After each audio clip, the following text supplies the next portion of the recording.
Catching my wife cheating during a summer writing retreat was a turning point I never saw coming. I hired a private investigator, gathered the evidence, and disappeared without a trace before she even realized what had happened. Before all of this, I was known as Andrew Baker, though my friends called me AB Never Andy. There was always some drunk or clueless guy who tried to get too familiar and call me Andy. "Hey Andy," they'd say, their voices slurring with beer or arrogance. "What do you do for a living?" My answer was always the same. I designed small, innovative gadgets for law enforcement, like a device that can detect intoxicated drivers from 40 feet away. If they seemed gullible enough, I'd embellish, saying that cops were even integrating them into radar systems around town to catch drunk drivers before they could do any harm. But in case you haven't figured it out, yet none of that was real. I never had the patience for stupid lies or people who wasted my time. I was a simple man, straightforward and practical. I found satisfaction in my work as an engineer for a national corporation with offices all over the country. My job paid well, and though I wasn't a heavy drinker, I did enjoy a cold beer now and then. Nachos were my real weakness, but I knew if I let myself go, the weight would creep up on me, so I tried to stay in shape. At my age, maintaining a decent physique took effort, which is why I took up boating whenever I had the chance. But having a wife and 2 young daughters had made that difficult. Eventually, I sold the boat, a sacrifice I was willing to make to spend more time with the people who truly mattered to me. I had been happily married to Karen for 25 years. She was a dedicated schoolteacher, and together we had built a life that, from the outside, looked picture perfect. Our 2 daughters, Claire and Denise, were now in college, Claire at Brown University in Rhode Island, and Denise at Boston University. I probably couldn't have afforded their tuition on my salary alone, but thankfully, both girls were hard-working students who had earned impressive scholarships. Our home was in North Carolina, in a region known as the Research Triangle, surrounded by top-tier universities and cutting-edge tech companies. It was a great place to live and work. I could tell you all about Carolina barbecue, but just thinking about it would make me hungry. I was a little disappointed when both girls chose colleges up north, but I understood they needed to push beyond their comfort zones. They were smart, charming young women with strong moral values, and though I worried about their safety every single day, I trusted them to make good decisions. Watching them grow and take their first real steps toward independence meant that Karen and I could finally have time for ourselves again. We had looked forward to this phase for years, when both our daughters would be in college and we could rekindle what we once had. I imagined coming home each evening to a wife who would focus her attention on me, just as I would on her. I pictured us rediscovering each other, spending evenings at nice restaurants, watching movies together, and ultimately reconnecting in ways I had longed for. It would be like being newlyweds again. But reality had something else in store for me. Looking back on our first year in an empty nest, I found myself reflecting on the subtle but undeniable changes in Karen. At first, I assumed it was just a natural evolution. Our daughters had moved out, and she was adjusting to this new phase of life. But as time passed, I began to realize these shifts weren't just about adapting. They were deeper than that, more fundamental. Her interests were changing, and with them, so were her values and priorities. Karen had always been an English teacher, but more than that, she was a writer at heart. Or at least, she had always wanted to be one. A frustrated novelist, she had spent years juggling the responsibilities of being a young mother and a full-time educator, never quite able to carve out the time she needed to write the way she wanted. Summers were her only real opportunity, and even then, she could barely steal an hour or 2 for herself. She poured those stolen moments into essays and short stories, submitting them to literary magazines in hopes of being published. More often than not, she received nothing but rejection letters, each one another stone in the growing monument of disappointment. The great masterpiece she had once dreamed of writing never took shape. I had always enjoyed reading her work, but I couldn't ignore the fact that her stories often felt predictable, sometimes overly dramatic. She had this romanticized idea of what it meant to be a writer, and I often suspected she was more in love with the image of being an author than with the actual process of writing itself. But if it made her happy, who was I to say otherwise? Throughout most of our marriage, Karen had been an active member of various writing groups. Some of these groups seemed genuinely beneficial, filled with constructive critique and meaningful discussions. Others, however, felt more like self-congratulatory clubs, where members lavished each other with empty praise. The last group she joined, the one she was part of when everything started unraveling, had a bit of both. They met in each other's homes, taking turns hosting. When it was our turn, I did my best to give them their space. I had attempted to sit in on a meeting once, just to understand the dynamic, but Karen and a few of the others had made it clear they weren't thrilled with my presence. So, I never tried again. Her current group consisted of about 10 members, a mix of men and women. I liked some of them, tolerated others, and outright disliked a few. Some were utterly forgettable, while others left a strong impression. Take Reggie, for example, a heavy-set woman with a passion for historical and biographical writing. She meticulously researched every topic she wrote about, producing books that balanced academic rigor with engaging storytelling. I had read all her published works and genuinely admired her talent. Then there was Betty, who had received a grant to write fantasy novels. She wasn't aiming to be the next J.K. Rowling. Her style leaned more toward whimsical talking unicorns and enchanted forests, but she wrote purely for the joy of it. And honestly, who could argue with that?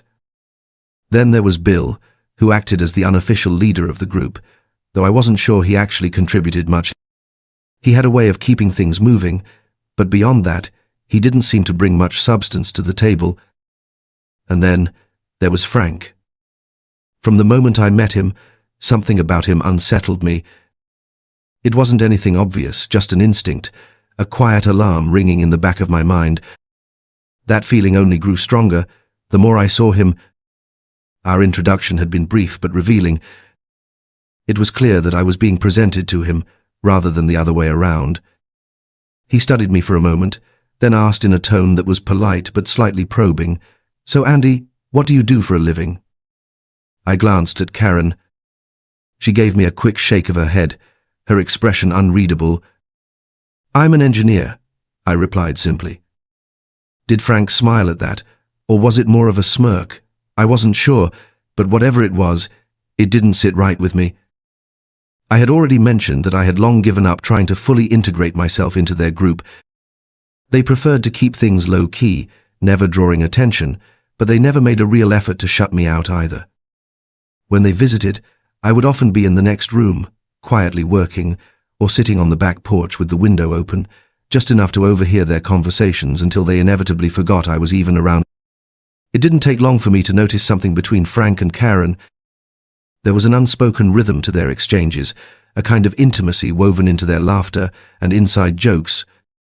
Sometimes he had a way of lifting her up, making her glow with confidence, and other times it was as if he knew the deepest corners of her mind in a way that unsettled me. He would bring up past conversation zones that seemed to exist solely between the two of them while the rest of the group either didn't recall or simply chose not to acknowledge those moments. It left me with an uncomfortable feeling, a sense of exclusion I couldn't quite shake. When I finally brought it up to Karen, she dismissed my concerns with an easy shrug, brushing them away as if they were insignificant. Over time, I learned not to press the issue.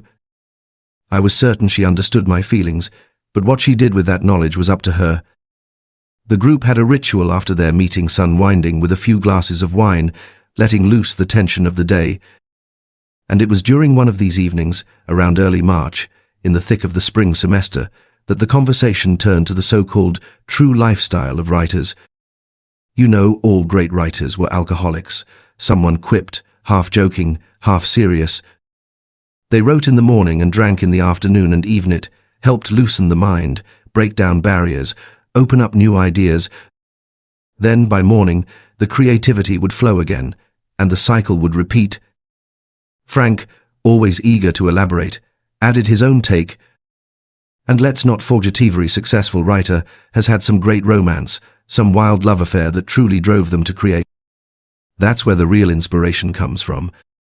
I had barely processed his words when Karen chimed in, her voice carrying an electric charge. "Oh, absolutely. It's all about the intensity, the thrill of the unknown, the exhilaration of keeping secrets from everyone else. That's where real inspiration is found. A few members chuckled, while others remained silent. I told myself it was just another offhand remark, nothing to dwell on, but I couldn't shake the way she said it. Throughout the night, I continued listening, careful not to give myself away. Then Bill spoke up, his voice rich with amusement. Maybe we should all have one wild, reckless night then. Each of us could write the next great American novel. I couldn't tell if he was joking or not. To me, flaws in character weren't what made for great writing. True storytelling came from something deeper: human empathy, the ability to confront the unknown, to push beyond oneself. That was the kind of storytelling I admired in Betty's work, the ones that weren't just about excess and indulgence, but about overcoming hardship, striving for greatness despite the odds, leaving the world just a little better than before. If you conjure up the right magic, maybe we can skip all the self-destructive theatrics, I said, only half joking. But Frank, ever the provocateur, clearly enjoyed making the others uncomfortable. Most of the group found his antics entertaining. I wasn't sure Betty felt the same way, and I had a strong suspicion Reggie didn't either. The conversation meandered back to drinking habits and the struggles of writers, and I continued listening, absorbing every detail without revealing my presence. That's when I caught something more intriguing. Someone had brought up the Illinois Writers' Workshop. Anyone else thinking about applying? This summer, Frank made the announcement once again. Oh, I've already sent in my application. I'm really hoping they'll accept me. 6 weeks of nothing but writing and discussing with fellow authorship could change everything for me. That was the first time Karen had heard about it. Frank had jumped on the opportunity without hesitation. I'm sure they'll take you. Your writing has improved so much over the past year. I believe that. Actually, I applied too, though I'm not too confident about my chances. I tuned out for a moment, dismissing the self-doubt as nonsense. Seriously, Frank, since when did you become so humble? I didn't like what I was hearing, but at the time, I still deeply cared for and trusted my wife. When you've been married long enough, trust becomes the foundation of everything. It's not just a choice, it's a way of life. You don't question your spouse's intentions. You don't even entertain the thought. Marriage is a partnership, and your partner is your other half. Karen had shown her commitment year after year. All I ever wanted was for her to find the success and happiness she deserved. At least, that's what I believed. Then later, it all unraveled when I realized my trust had been misplaced. As time passed, I allowed myself to set aside that overheard conversation from that evening.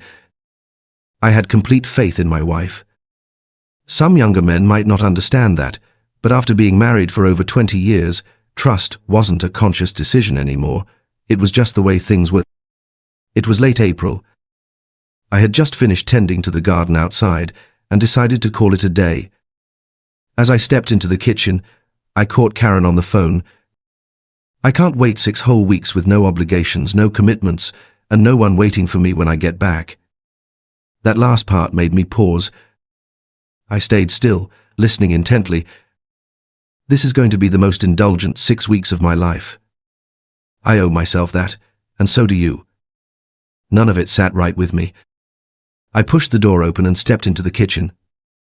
Karen flinched at the sight of me. I have to go, AB's here, and I need to start dinner, she said hastily before hanging up. Who were you talking to? Oh, just Reggie. We were talking about school stuff.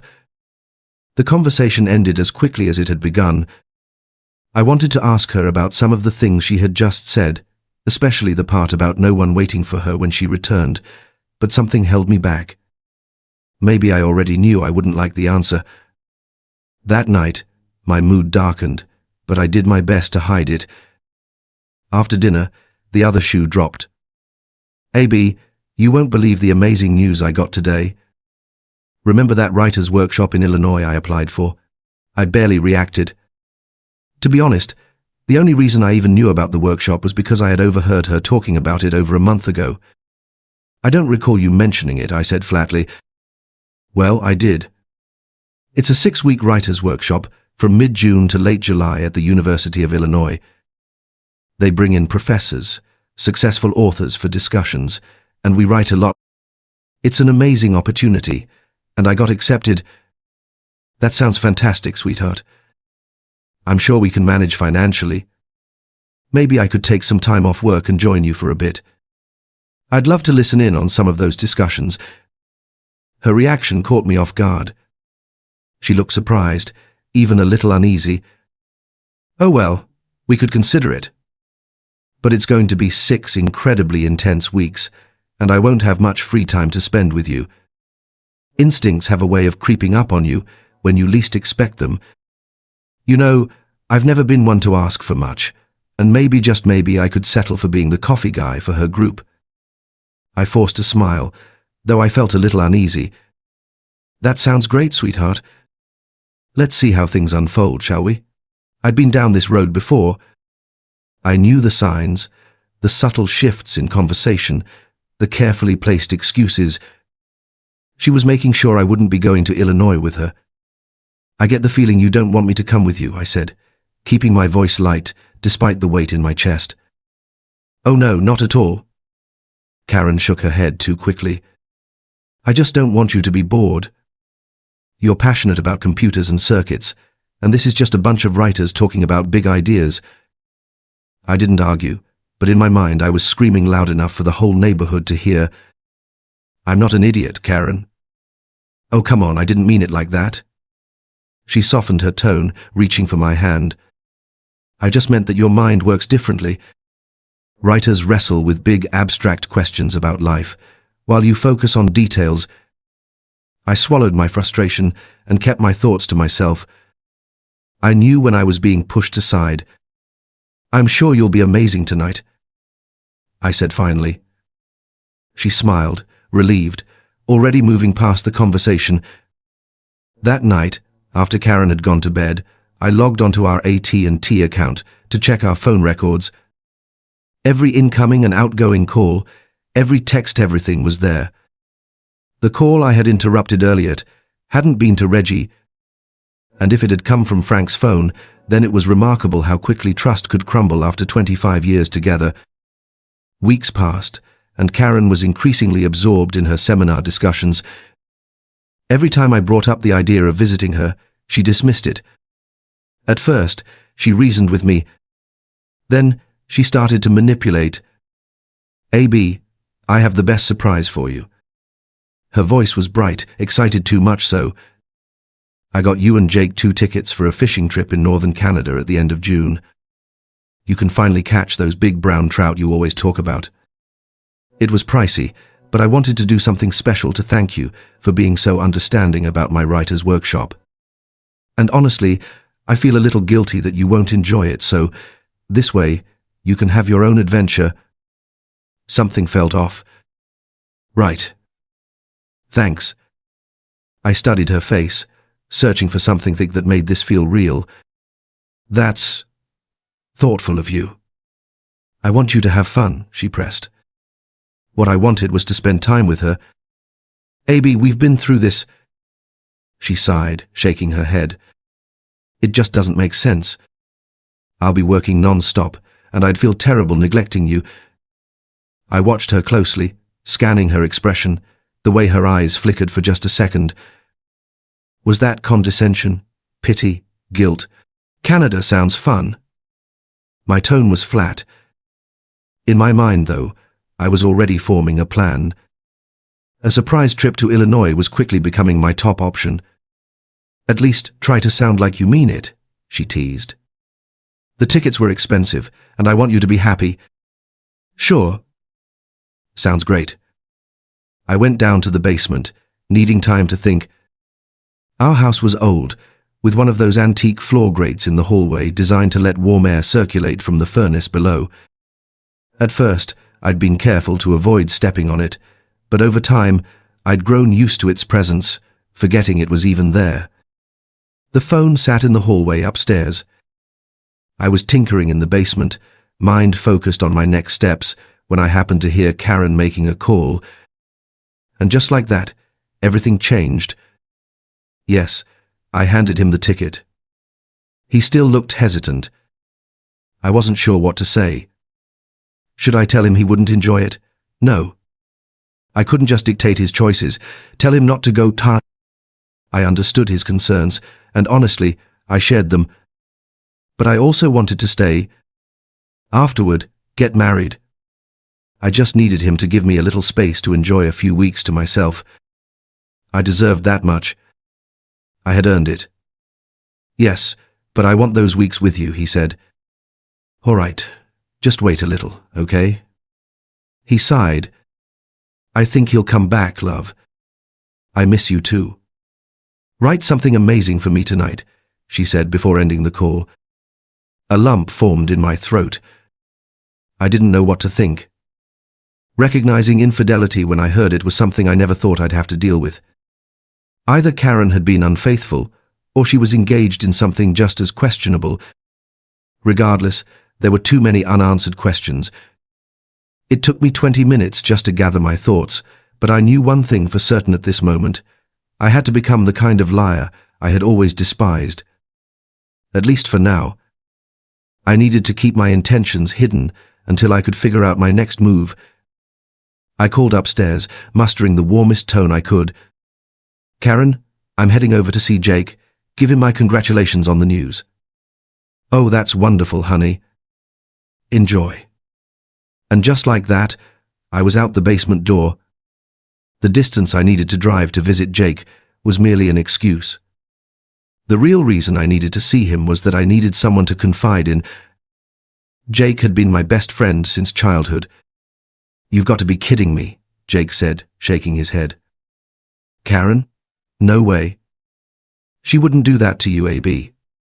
She's definitely working hard to keep me away from that workshop, and she was on the phone with someone, my friend, who was definitely not me. We sat there in silence for a while. Sometimes, that's all a man needs from his best friend to sit there and share the weight of it all. You need to talk to her, AB. You can't just spend the next few months assuming the worst without knowing the truth. And what do you think she'll say? I scoffed. Want to bet that when I check her phone records tonight, it won't be Frank she was talking to? Not Frank? Jake asked, raising an eyebrow. She called him baby, and it wasn't Frank. She's plotting something, and I'm the fool she's keeping in the dark. I'm not taking that bet, Jake said with a sigh. So what's your plan? I'm going to sit her down and talk to her honestly. That's what you do after 25 years together.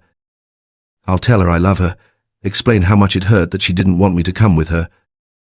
And then I'll ask her outright what's going on. Why doesn't she want me there? And you think she'll tell you the truth? Jake asked skeptically.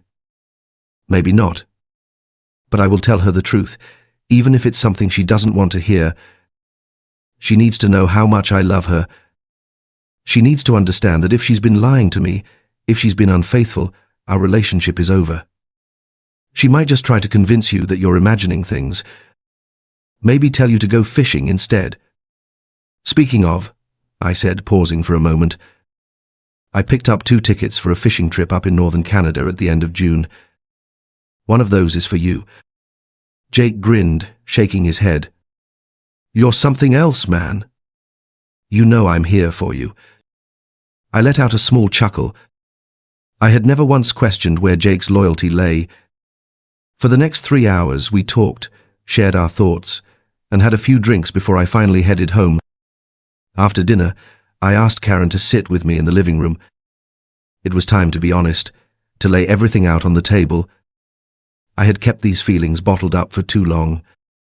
There are a few things on my mind, love. Some real concerns I can't ignore anymore. I don't think you've been completely honest with me about this writer's workshop. I overheard you discussing it with your group back in March, but you never mentioned it to me. I had no real concerns until I realized you had already planned to attend. By chance, I overheard you discussing how these industry events typically unfold between major corporations, writers, and publishers. I have to admit, I wasn't particularly interested in your conversation with Frank about your tripad, at least not at first. But when I asked you about it directly, you gave me misleading information, brushing it off as if it involved someone else entirely. You know how I feel about honesty, and that moment made me uneasy. Then, when you finally told me you had been accepted, your tone was distant, your words carefully chosen, as if you were deliberately keeping me at arm's length, shutting me out from something that should have been an exciting milestone for both of us. It's not that I necessarily needed to be there with you. I just wanted to share in your excitement, to celebrate this journey together. Instead, you made arrangements to send me elsewhere without even discussing it with me. You made commitments on my behalf, decisions that should have been mutual, yet you handled them alone, as if ensuring I wouldn't be in Illinois when you were. I started to wonder if you had truly been honest with me, and worse, I began questioning whether you had remained completely faithful to our marriage. I had never done anything to betray your trust, nor would I ever be unfaithful to you. So why would you believe I could suspect you of the same? The thought alone hurt me deeply. I couldn't control my feelings, nor could I ignore the instinctive dread gnawing at me. I love you. I have loved you since the day we met, but I couldn't shake the unsettling idea that betrayal might be woven into your nature. This entire conference, this writer's workshop, felt like more than just a professional event. It felt like an excuse to avoid discussing our marriage, to put off the inevitable conversation we both knew was coming. And as we talked that night, the discussion spiraled into frustration and anger. You lashed out, shouting before retreating into cold silence. The pattern repeated either raised voices or complete indifference. For the entire following week, you weaponized silence against me. You used it not just as an escape, but as a means to bend me into submission. But it didn't work. In fact, it only strengthened my suspicions, and yet I knew that this cycle of passive resistance wasn't getting me anywhere. So in the end, I let you believe you had won. If you had already set your mind on deception, there was little I could do to stop it. And then there was the phone conversation, the one I overheard by accident. It all but confirmed my worst fears. Maybe you had already crossed that line. So, I did what any reasonable person would do. I thanked you for the Canada trip, pretending everything was fine. But inside, the weight of doubt pressed heavier than ever. It lingered, refusing to lift, even after you got what you wanted. And when you finally did, when the trip was over, and the opportunity you had been waiting for had passed, you transformed in an instant. The cold distance melted away, replaced by an affectionate warmth that seemed almost calculated, as if you had flipped a switch, shifting back into the role of the devoted wife at just the right moment. And that only made my suspicions stronger. I knew manipulation when I saw it, especially when I was the one being manipulated. The Illinois Writers' Workshop was roughly 500 miles away, in a place where you knew no one. So I sought advice from someone who had been in my position before. A colleague of mine, who had once faced his own doubts about his wife's fidelity, suggested I take action. He pointed me in the direction of a discreet investigator based in Illinois. I reached out. The seminar's location worked in my favor. It was hosted on the university campus, a setting where outside observers couldn't easily blend in. But within the campus itself, that was a different story. Investigators could move around freely, keeping watch from a distance if necessary. Attendees would dine at campus cafeterias, visit local bars, and stay in a large dormitory alongside other students, offering plenty of opportunities for subtle surveillance. And some of those students, they would be working for me. Equipped with high-end devices, carefully placed throughout key locations, they would be my eyes where I could not go. The school year was ending, and as fate would have it, our daughters had chosen to stay on campus for the summer, taking up research positions in the university's labs alongside their professors. The pieces were falling into place, and soon I would have my answer. Our home still felt empty, a hollow shell of what it once was, yet I refused to accept defeat. I had a plan, a strategy to bridge the widening gap between us. I invited her to intimate dinners at home, took her to concerts, plays, and social gatherings, all in an attempt to rekindle something. She seemed to enjoy it, or at least she pretended to, and for a fleeting moment, I allowed myself to believe I was making progress. But every time I expressed my love, I could sense her restraint, the faintest shadow of contempt flickering behind her eyes. It wasn't that she had stopped loving me. No, it was worse than that. I had become her constant, her safety net, the familiar presence she no longer needed to fight for. I was the reliable man who would always be there, waiting, no matter how far she strayed in search of excitement. She had put our marriage on pause, certain I would be here whenever she chose to return. That realization hit me hardest on the day she left. We stood by the door as the airport shuttle pulled up, its headlights cutting through the evening gloom. I held her tightly, feeling the warmth of her body against mine, desperate to break through the invisible wall between us. My voice trembled as I whispered, "Please don't do anything that will destroy us." She pulled back, eyes flashing with irritation. "I'm tired of you not trusting me. When I get back, we are going to have a serious talk about this." Then, with a perfunctory kiss on my cheek, she grabbed her suitcase and walked toward the car without a single glance back. At that moment I knew. After 25 years of marriage and 2 grown daughters, this was the beginning of the end. No dramatic explosions, no heated arguments, just a slow, quiet unraveling. The private investigator had done his job well. According to him, they weren't even trying to be discreet. In a place where no one knew them, they behaved like an open secret. On the flight, Karen had removed her wedding ring, a symbolic act of erasure.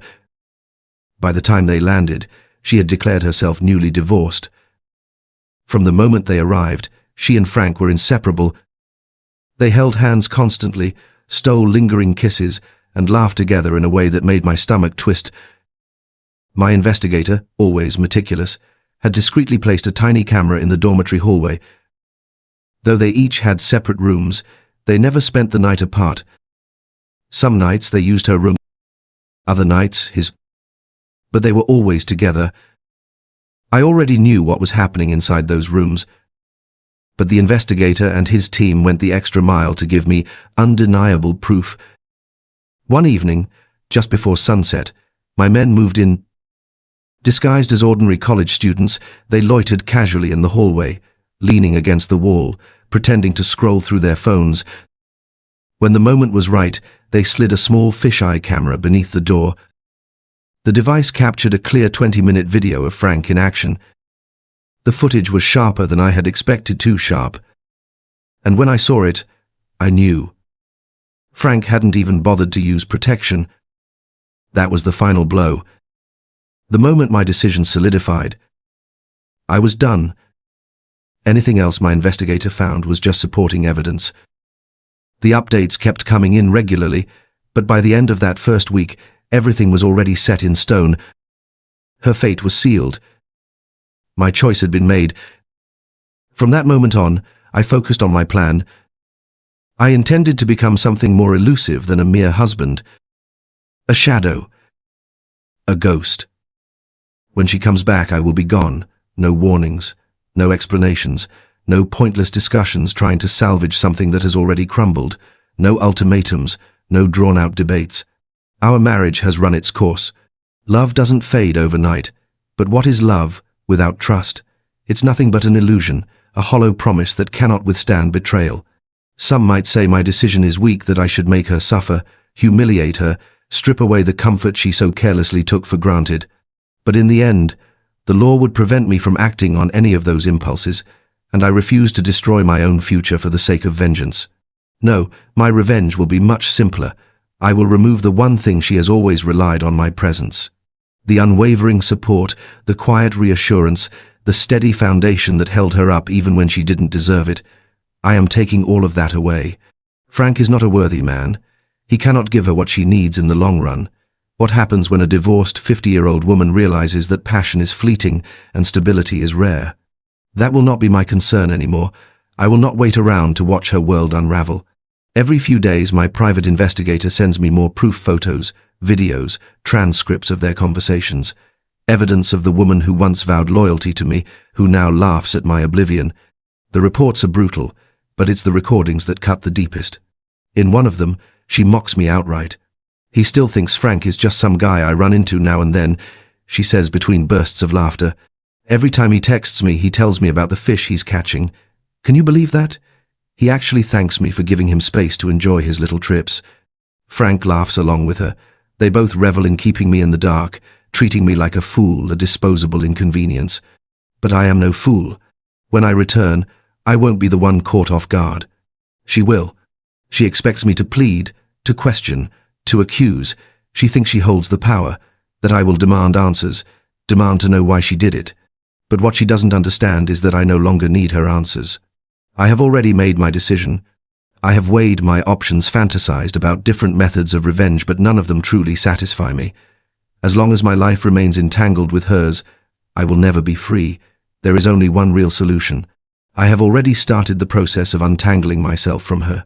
I sat down with my boss and laid everything out. He understood immediately, had been through something similar not long ago. Without hesitation, he arranged a transfer to our Portland main office. The idea of leaving behind everything I once knew didn't scare me. In fact, it was liberating. I know the people there. They are skilled, professional, and easy to work with. The town itself has a quiet charm that appeals to me. It's a fresh start. The movers are scheduled. Half of my belongings, along with all my personal items, are already packed for the trip north. My car is cleaned out, checked, and ready for the journey. I've spoken to my lawyer. The divorce proceedings are in motion. Financial matters are simple. Karen has her own retirement and insurance accounts. I have removed her name from everything of mine, ensuring that my daughter will be the sole beneficiary of my assets. As for the house, I signed it over to Karen in exchange for waiving alimony. She will keep her car, but she'll have to handle her own insurance from now on. Everything is in place. All that's left is for her to come home and realize that she has already lost me. Forever. I had meticulously planned every step, ensuring that my control over our shared financial accounts and credit cards tightened around her.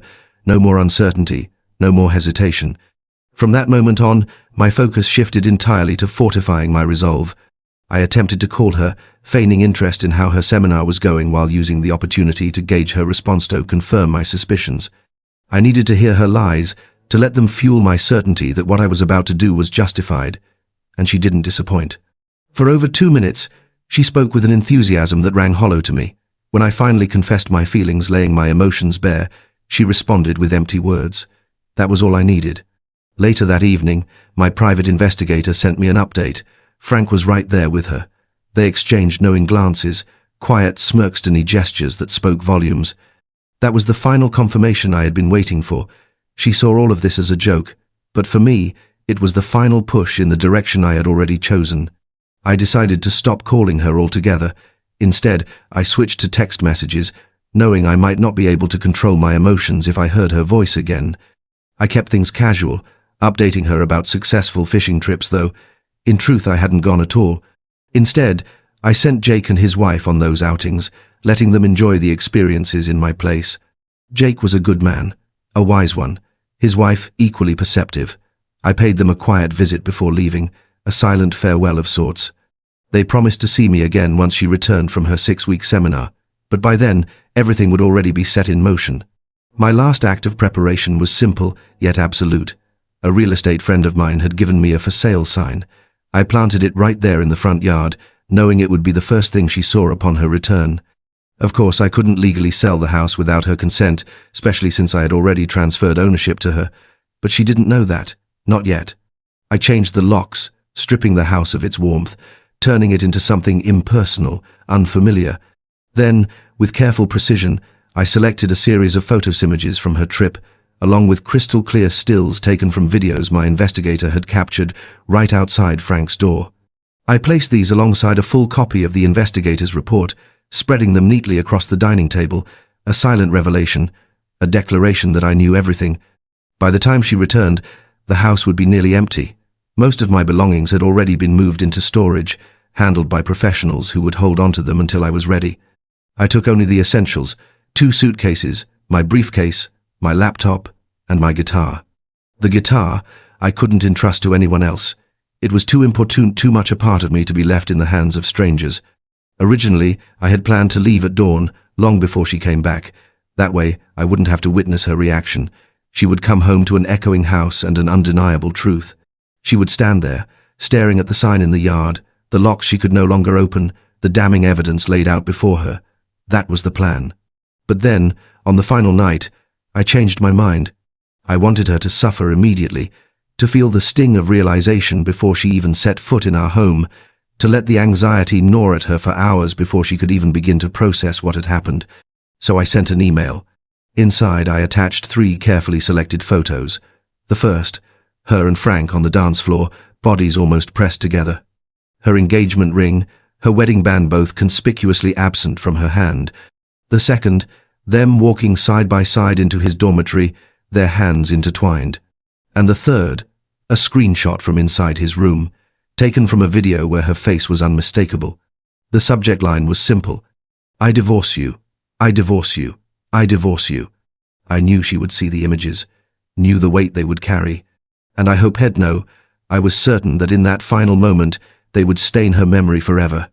A night with Frank had been nothing short of chaotic, a desperate search for the hidden cameras that had been removed long before we arrived.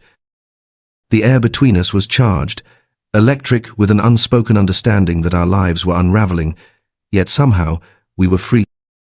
Turning off my phone and stepping away from the house that had once been my family's sanctuary was a strange kind of heartbreak. It wasn't just sorrow, it was uncertainty mixed with a newfound liberation, a precarious balance between the past and an unfamiliar future. My wife was gone, not just physically but in every way that mattered. I couldn't pinpoint when or why it had happened, but somewhere along the way she had become a stranger, a woman who wore my wife's face but was unrecognizable to me. And worse, I had no desire to bridge the gap between us. So here I was, at the beginning of something new, staring into the abyss of the unknown. The weight of betrayal, deceit, and disregard had lifted from my shoulders, at least for the moment. The only cost was that half of my life, the half I had built with her, was now lost to me, untouchable, irretrievable. Despite the late hour, my mind was racing. I pressed my foot to the gas pedal, speeding down a silent highway, letting the rhythmic hum of the engine drown out my thoughts. 100 miles later, I found a roadside motel, its neon sign flickering against the dark sky. But I wasn't looking for a generic chain hotel. I needed something real, something with a touch of authenticity.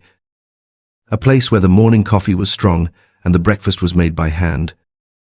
I finally stumbled upon a local diner, the kind with checkered floors and the smell of sizzling bacon hanging in the air. I ordered a plate of buckwheat grits, savoring each bite as if it were my last, because for all I knew, it might be the last proper meal I had in a while.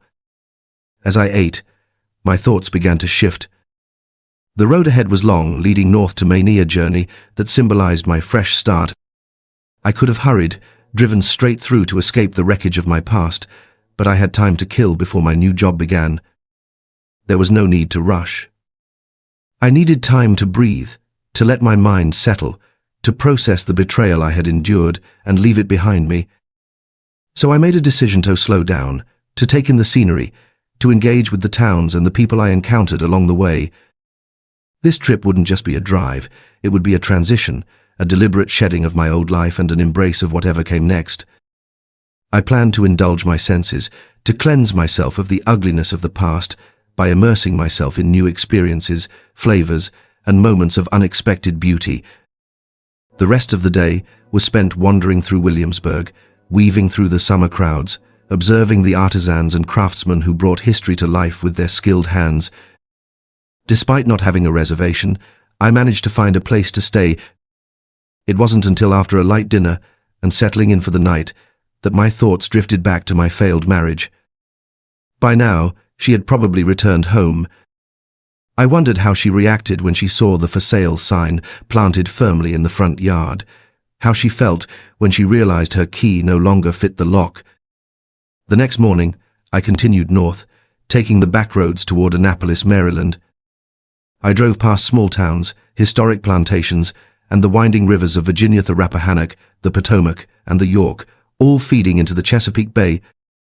There was a road ahead of me, leading to my future, twisting and turning as if guiding me towards something better.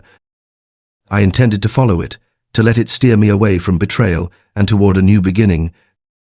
Later that evening, I sat in a hotel room in downtown Annapolis, finally turning my phone back on. As expected, it was flooded with missed calls, emails, and texts. Among them, some were from Karen, others from friends, all demanding answers I wasn't ready to give. I had read and listened to everything, even though it was incredibly difficult. It was a necessary first step. Karen had been trying to convince me that things weren't as they seemed, of course. Those were the messages she had sent from Illinois before she came back home, before she looked through the rest of the pictures and read the private investigator's report, while my friends were still around. She had been reaching out to everyone, trying to find me. Did she even realize what she was truly looking for? Did she understand the weight of what had already been uncovered? The mistakes, no, the deliberate deceptions that Jake and his wife knew about, but that I had chosen to keep from others. I had allowed them to remain in the dark, but that wouldn't last forever. Once I had settled, I realized I couldn't stay a ghost forever. 2 phone calls had made me uneasy, both from my daughters.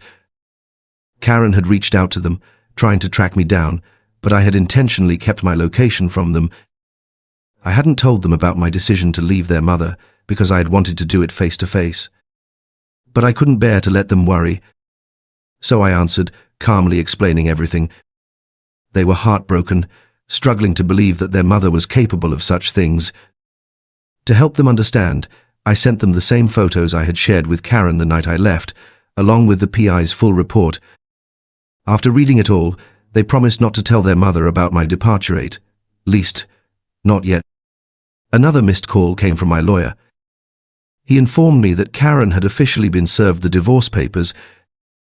Now, she would understand that I meant business. He also mentioned something else. Frank's wife had received the entire set of evidence, photos, videos, and even audio recordings from his Friday seminar. Karma had finally come for Frank. On the 3rd day of my journey, I drove through northern Maryland, feeling an unexpected surge of excitement as I finally reached New Jersey. I didn't stop, though, not until I made it to Connecticut. Once there, I spent several hours exploring historic coastal towns. I had no particular destination in mind, but the architecture was unlike anything I was used to in North Carolina. It made me feel undeniably aware that I was somewhere new, both physically and mentally. And if I'm being honest, I spent an hour in Groton trying to spot as many submarines as I could. Those steel beasts were elusive, slipping silently beneath the waves. Watching them refuel, I was reminded of the detail I had once read about nuclear submarines. When they replenish their reactors, they cut a hole into the hull, refuel, and then seal it shut again. It struck me as a metaphor for my own situation. Karen's betrayal had ripped me open, but maybe that was the first step toward rebuilding, toward finding a new source of strength. Would I be able to heal?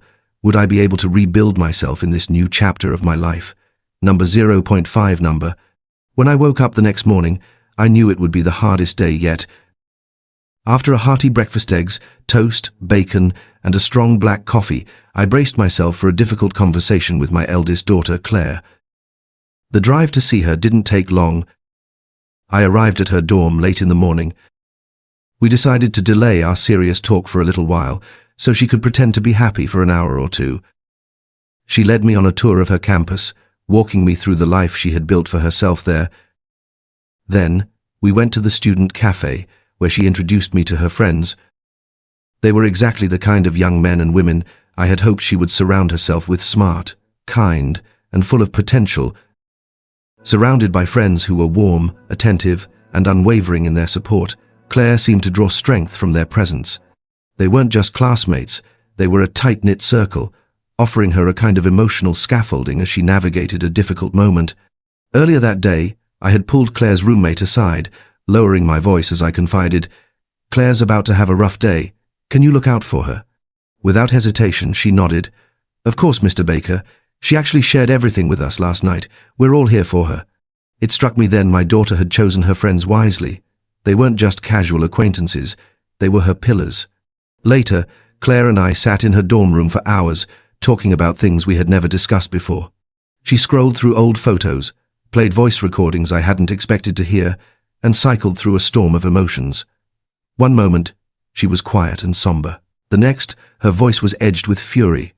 "I can't believe Mum would do that," she muttered, her fingers tightening around her phone. "Was she even the same person who raised us? How did she become someone so disgusting?" I knew I had to step in, despite fully understanding her anger. "Claire," I said, my tone firm but gentle. "No matter what she's done, she's still your mother. And remember, this isn't about you. She betrayed me, not you." She turned to me, her eyes blazing. "I'm sorry, Dad, but that's not true. She did betray me. She destroyed my family.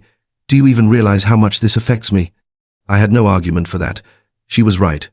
As the afternoon wore on, our conversation shifted. I laid out my plan, encouraging her to gather her friends so we could go out for dinner. Let's take a break from all this, I suggested. We'll go somewhere nice. Maybe not the nicest place in town, but the nicest my wallet can handle. The idea seemed to lift her spirits.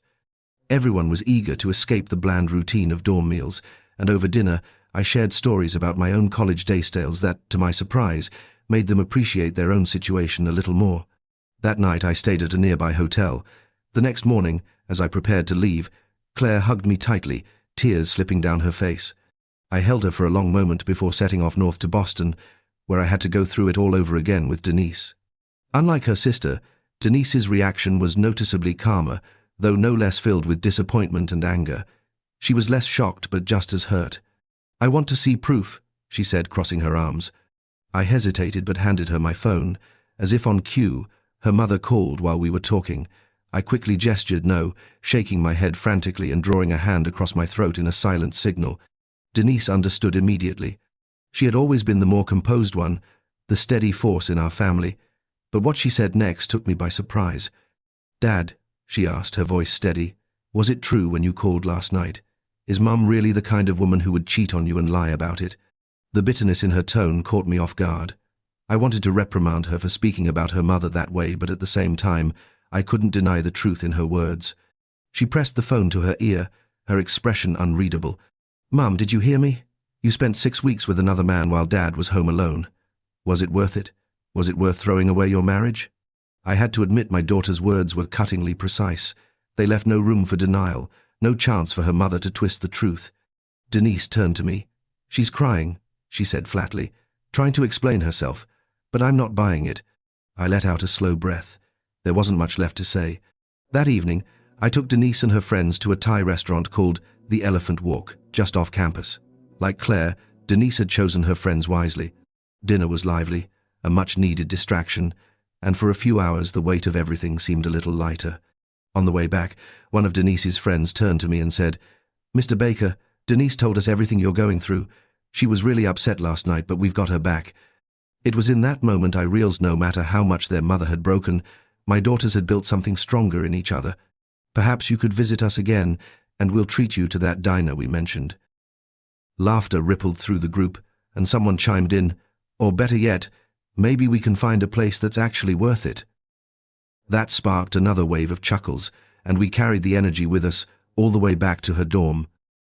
That night, I found a place to stay, and the next morning I shared breakfast with my daughter. On the 7th day of my journey, I resumed my path north. Leaving Boston behind, I soon realized I was only a couple of hours south of Portland. My thoughts shifted away from my soon-to-be ex-wife and onto my daughters, two remarkable young women growing stronger each day. They were principled, independent, and more capable than I had ever given them credit for. It hit me then, they would navigate this divorce far better than I had feared. The struggles of the past week had left me uncertain about when I'd see them again, but in the end, my worries had been misplaced. I wasn't yet ready to confront the reality of starting over, so when I reached Portsmouth, New Hampshire, I veered west instead of continuing north. My car carried me toward the White Mountains and into the heart of the Presidential Range. I boarded the cog railway, its gears grinding as it pulled me steadily up the side of Mount Washington. At the summit, I stepped out into the crisp air, the wind cutting sharp against my skin, even in early August. I gazed out over the vast landscape, lesser peaks stretching into the horizon, dense forests of pine carpeting the valleys below. There, in that solitude, something inside me shifted. I had spent so long carrying the weight of my past, of regret, of lost time. But at that moment, I finally felt something different: renewal. I was alone, yes, but I was standing tall, ready to embrace what lay ahead. The next morning, I ordered a plate of pancakes drenched in real maple syrup. After all, I was in the land of maple syrup, and it felt like the right way to mark the start of something new. Years later, I would still look back at that breakfast as a moment of quiet certainty, a sign that I was, at last, at peace. Rested and eager, I got back in my car and drove toward Portland. I arrived in the early afternoon, and decided to check in with my new boss, Bass. Half the office was there, and their warm welcome put me at ease. These were the first uncomplicated faces I had encountered in over a week, and the familiarity, even among strangers, was comforting. Henry, my new boss, called everyone together for introductions, and after a brief tour of the office, the discussion naturally shifted to dinner plans. I expected we'd head to a restaurant downtown, but to my surprise, we ended up at Henry's house for a backyard cookout. Steaks sizzled on the grill, surrounded by an array of homemade sides. I knew I should have indulged in Maine lobster, but there was no rush. This night wasn't about the food, it was about reconnecting with people, about finding my footing in this new place. The local beer was excellent, the company even better. They asked about my story, a man from the South, uprooting his life and landing in Maine at this stage. So, I told them. I left out the graphic details, but gave just enough for them to understand. I wrapped it up with a short note, warning them that I might be a bit short-tempered over the next few weeks. That wasn't my usual demeanor, but I had a lot to process. I hoped that if I started acting out, someone would call me out and remind me to take a breath. A little pushback every now and then wouldn't hurt. What caught me off guard, though, was how every woman in the room hugged me tightly and kissed my cheek, while the men put their arms around my shoulders in solidarity. "We're here for you, AB," they said, and that was all they needed to say. That night, after settling into my hotel room, I powered my phone back on. Both my daughters had sent me messages filled with love and support. Judging by the number of texts I received, at least 8 or 10 more from young men and women, realized they had shared my number with their friends. They wanted me to know they appreciated the dinner, and more importantly, that they had my back. It was touching. These kids were incredible. Some of their friends kept reaching out, so I decided to connect with them all at once and explain my situation, just enough to ease their concerns. I didn't reveal my exact location yet. That would come later. I simply told them why I had left. At first, some of them were reluctant to believe me, so I sent them the same 3 photos I had shared with Karen, along with a brief message letting them know I had even more evidence if they needed further convincing. I thought about it for a moment, but honestly, I couldn't find a single reason to shield her from the consequences of her own choices. I had tried that before, and it hadn't worked. The truth would come out in due time. The messages of love and support started rolling in, one after another, and I assured them all that I would keep in touch. It became increasingly clear to me that my idea of disappearing was nothing more than a fantasy. Too many people cared about me for that to be an option, and I had to admit it was a good problem to have. Then, I scrolled through Karen's remaining messages and listened to her last missed call. She had finally confessed, in her own way, but her admission was laced with odd bursts of anger, as if she were trying to twist the blame onto me somehow. It was ridiculous. I texted her saying I'd call her around noon the next day. Sooner or later, that conversation had to happen. When I did call, it was anything but satisfying. She swung between guilt and denial. She apologized, saying Frank had too strong of an influence over her. Then, in the same breath, she blamed me for working too much, for suffocating her, as if that somehow justified her actions. She even had the audacity to claim that nothing serious had happened between them, that they had just been playing around. I nearly laughed out loud at her desperate attempt to convince me she was simply looking for creative inspiration. She went so far as to accuse me of turning our daughters against her, as if her own choices hadn't done that all on their own. When she finally fell silent, I laid it all out for her, clear as day. She had conspired with Frank to betray me, and every effort I had made to save our relationship had been met with deception. Now, she had to deal with the consequences. I wasn't invested in it anymore.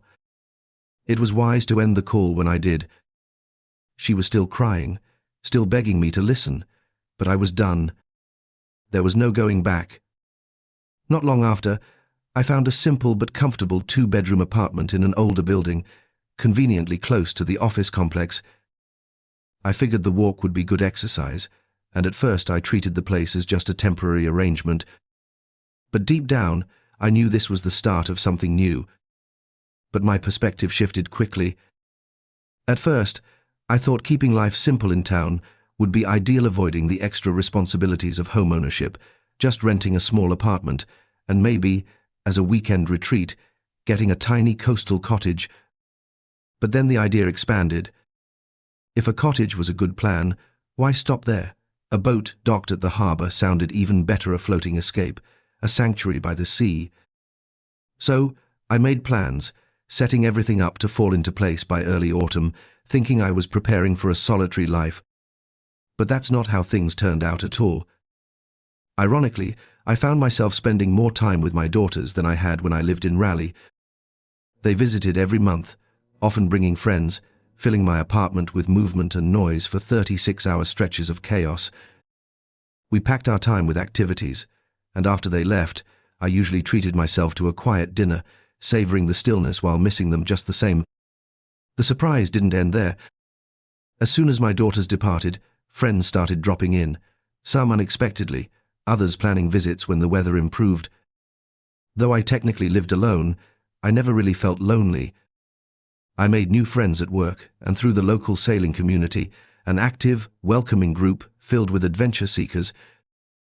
I even met some incredible women along the way. Still, I was careful, respectful until the divorce was finalized. The legalities were nearly settled, but until they were official, I kept my distance. Karen still reached out now and then. She had never truly expressed remorse, only offering weak justifications. Everyone does it, or it wasn't that big of a deal. But intimacy carries weight. Deception and manipulation matter even more.